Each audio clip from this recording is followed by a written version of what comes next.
It's a very beautiful day in the city of Lagos, Nigeria, West Africa, as today we come to honor one of the greatest soldiers that have ever lived in Africa, in the person of Colonel Adekunle Fajuyi Court, 22B Lugard Avenue.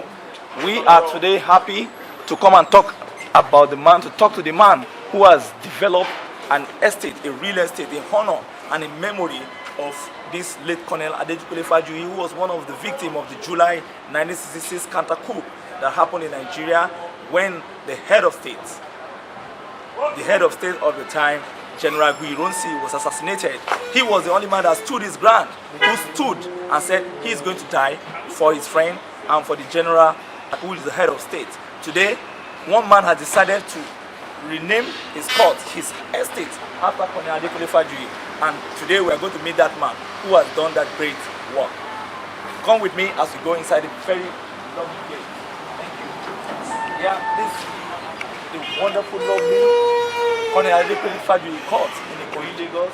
And one Nigerian has been able to give credit and respect to the memory of Colonel Adekunle Fajuyi. And that man is General Oviemo Ovadje, a great man, a man of principle, a man of ideas, a man of intellectual sagacity, a man that you find that is very rare in the pinnacle and the annals of men, especially the military men in Nigeria. Come into the court as we see more of the lovely court.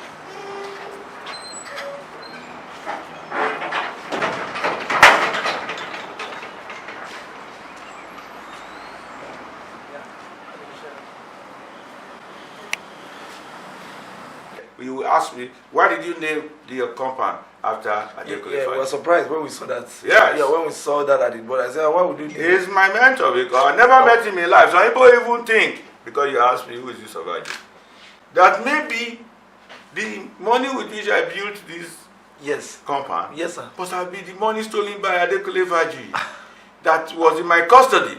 But that's not true. But why? I never knew him. I can see his picture there. I think that's in this house.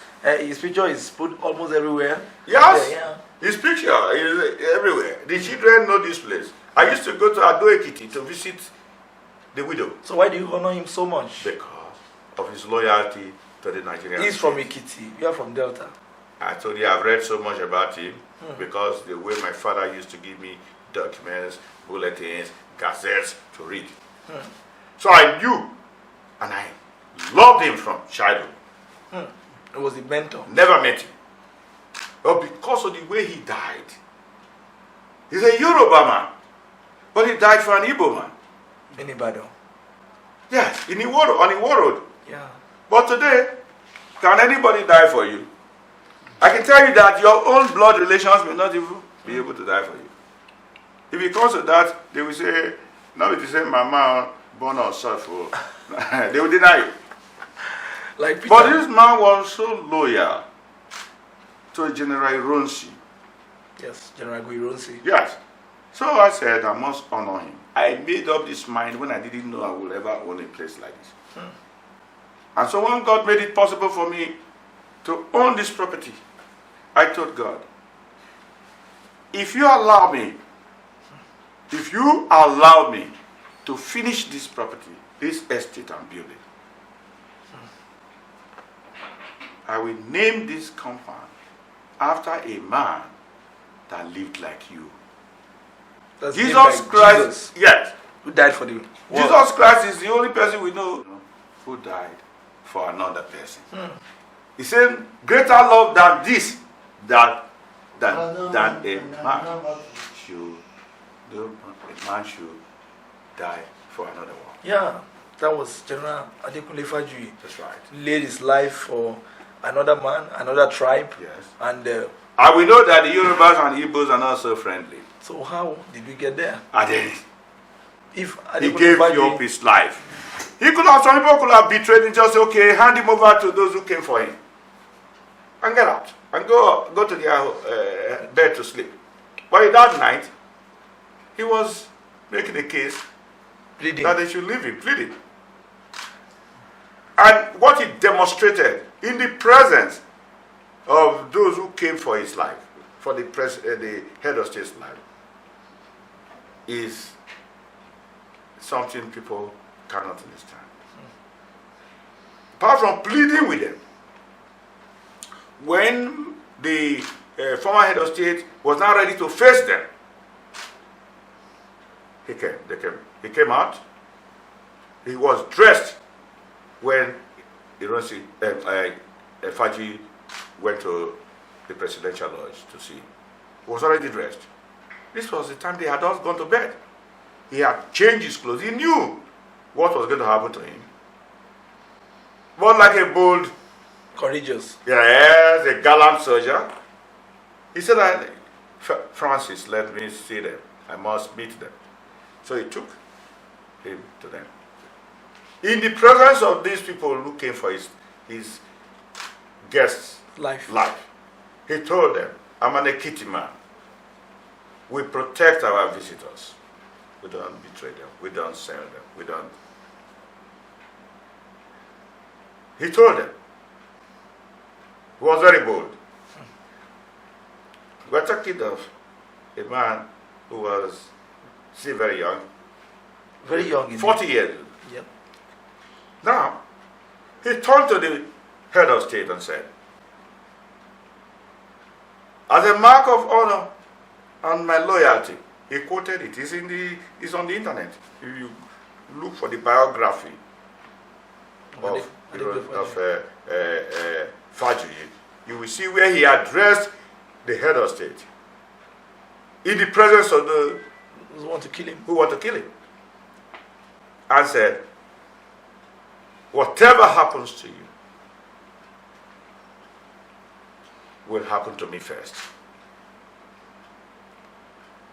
You can read the true lines. That's a very strong emotional statement. Whatever, he said, as a mark of loyalty to him, to his head of state, he said, whatever happens to you today will happen to me first. And if you read it very well, the story of how he died, he followed the man, even though those people told him that we don't need you. He forced his way into the Land Rover. Those are the days of Land Rover. Now we are using executive jeeps. Yeah. It was day off. Yes. The head of state, he gave me salute. Sir, today, whatever happens to you will happen to me first. And when they got to Iwo Road, because he was the first to come out, as he was coming out, he was shot. So the bullet moved him, ran into he gave him a second shot. So in other words, what he predicted, whatever happens to you will happen to me first. Then, except there is no God, such a man must go to paradise. But because greater love than this, that a man will give up his life for another man. Do you think Nigeria has celebrated Adekunle Fajuyi enough? Do you think Nigeria has been able to give him his privileges and honor? No. Do you think we have because there are so many issues involved. And that is why I try to, the least I could do is to use it as a basis to unite the Igbos and, first the Igbos and the Yorubas, and of course, by extension, and the rest of Nigerians. That was what I thought I should do. That is why September 11, 2010. I know, I was coming to that really, because I heard that September 11, 2010, you are the first man who organized an event in Enugu. No, in Lagos, yeah. Okay. At the University of Lagos. University of Lagos. Yes. Shaking hand across the Niger, or something like that. I didn't call it that, but I said... No. That was the event. Bringing the unity. Bringing the unity, you are saying people should extend the handshake yes. around. Yes. But after the event, do you think the handshake has gone deeper, or do you think it was just a finger kiss? This is 2010. Yeah. This is 8 years later. 8 years later, sir. Was when you went to Enugu. Why did you start? Why did you decide to do that? But I've already told you that the man was my man. Okay.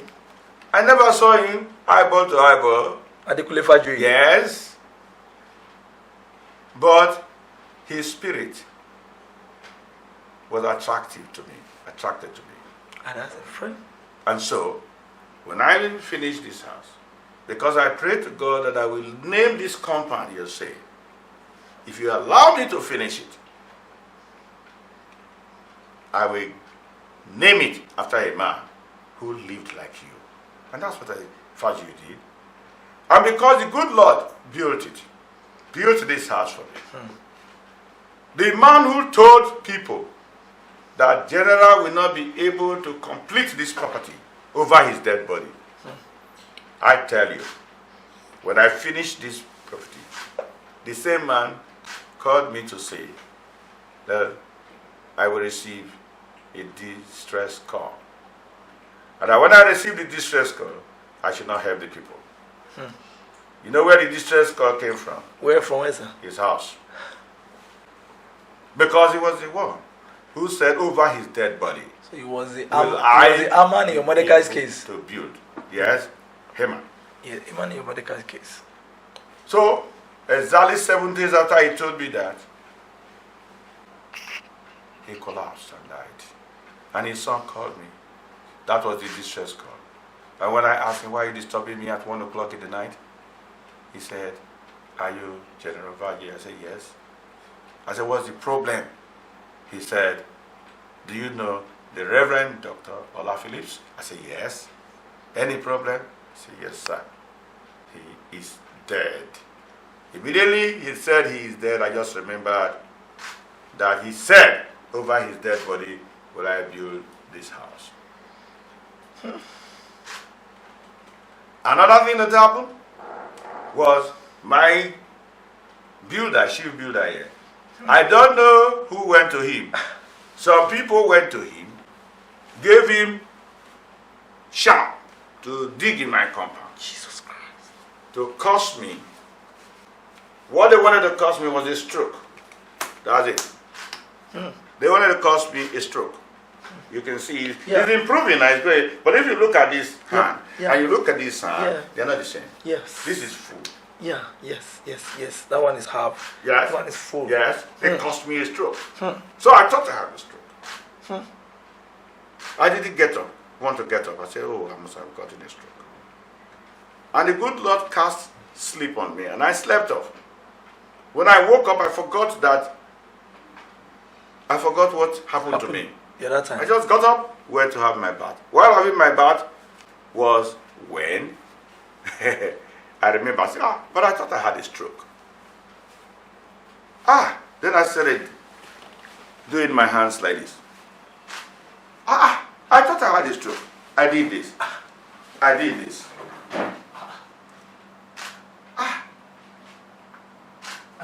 I started giving thanks to God Almighty. I thought I had a stroke. So, when I got ready, my driver came. I was living in Tamarin Hotel in Ikeja. On the roads. I told my driver I'm going to drive, but if the motor is swerving, please hold the steering. So we came to this compound. Then I saw my workers, builders, gathered in this block. The next building. Yeah, the other block there. Is block C1. Block C1, yeah. Then, as I just saw that my builder, I started talking. And I said, Oviemo, if there is anything you're doing in this compound that is not good, you stop it. In any case, nobody told me. I never met a prophet, I never met a jujuma or a herbalist or anybody. That thing you dug in my compound, go and remove it. And what was his reaction? If you don't remove it, you will carry it with your head.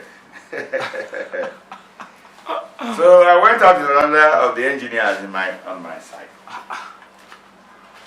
By 4:30, between 4:30 and 5, I got a call. Oga, there is a problem. I said, what problem?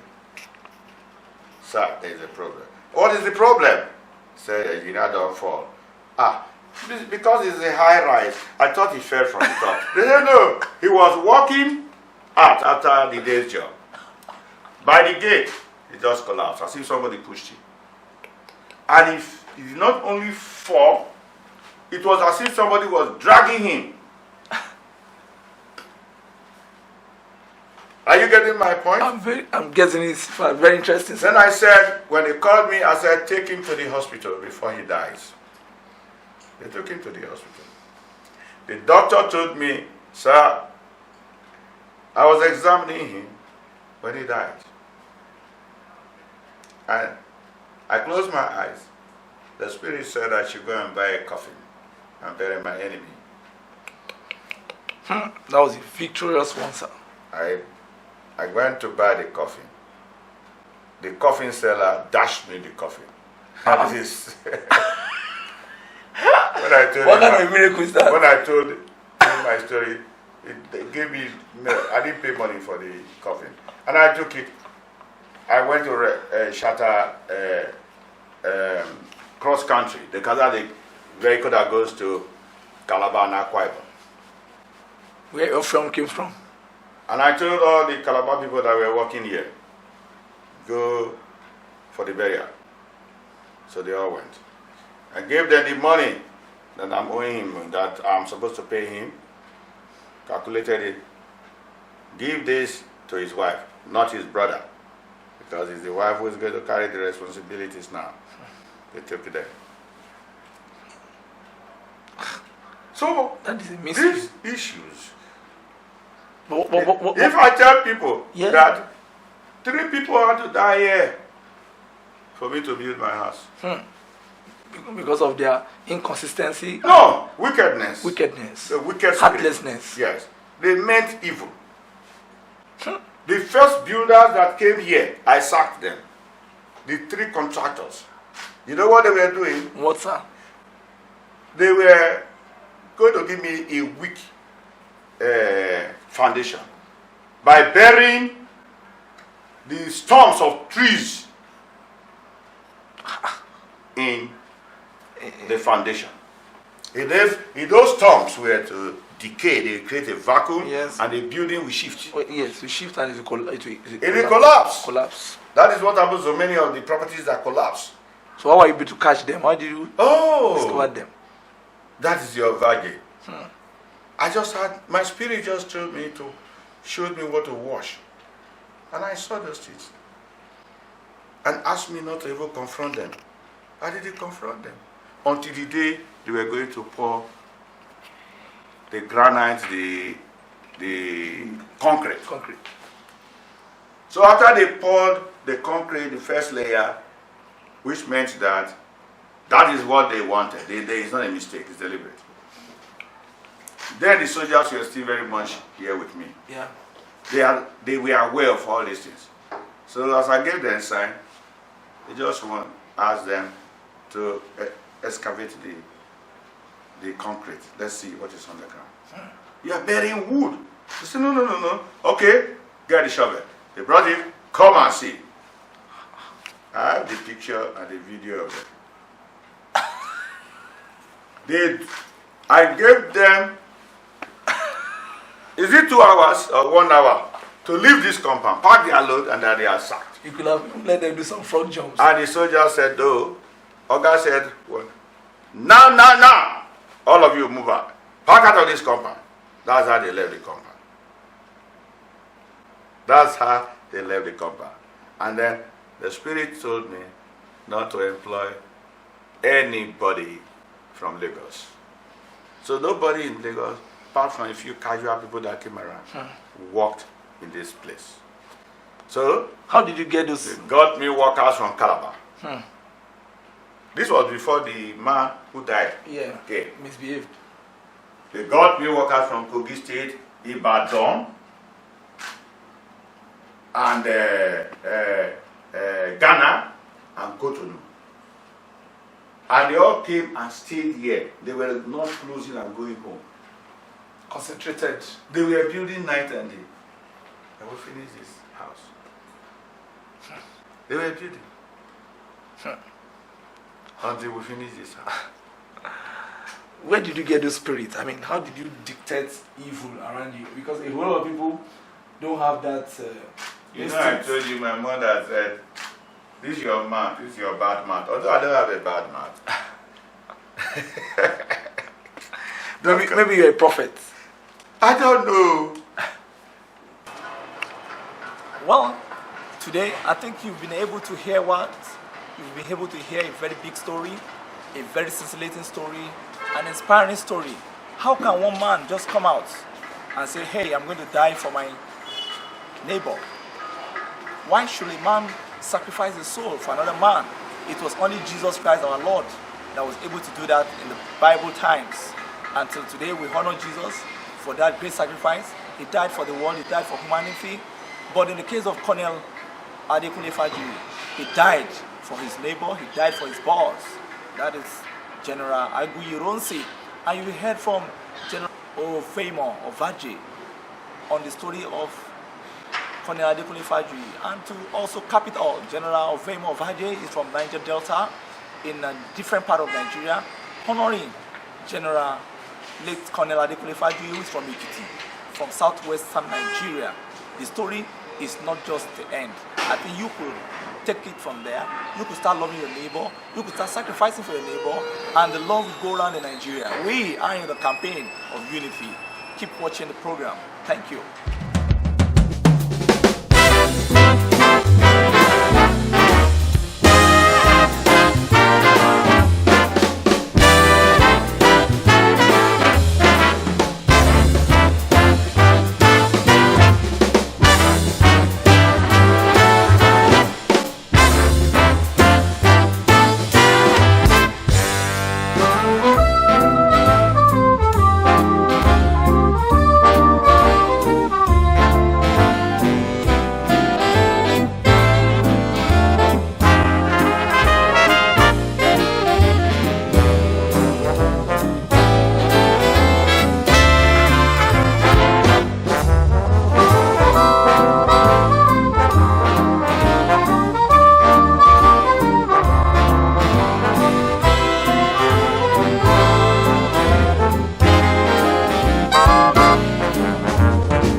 very beautiful, lovely, flowery atmosphere with lovely coconut trees that shows the beauty side of nature. The apartments are very lovely. They are in memory of late Colonel Adekunle Fajuyi, in respect of one great Nigerian who has decided to honor the memory of a man who sacrificed his life for a fellow man. General Oviemo Ovadje is a great man. He has dedicated this very lovely apartment to the memory of Colonel Adekunle Fajuyi. It is called Adekunle Fajuyi Court on Lugard Avenue, Ikoyi, Lagos. I think you enjoy it. More of it, more of it, more of it. Thank you so much.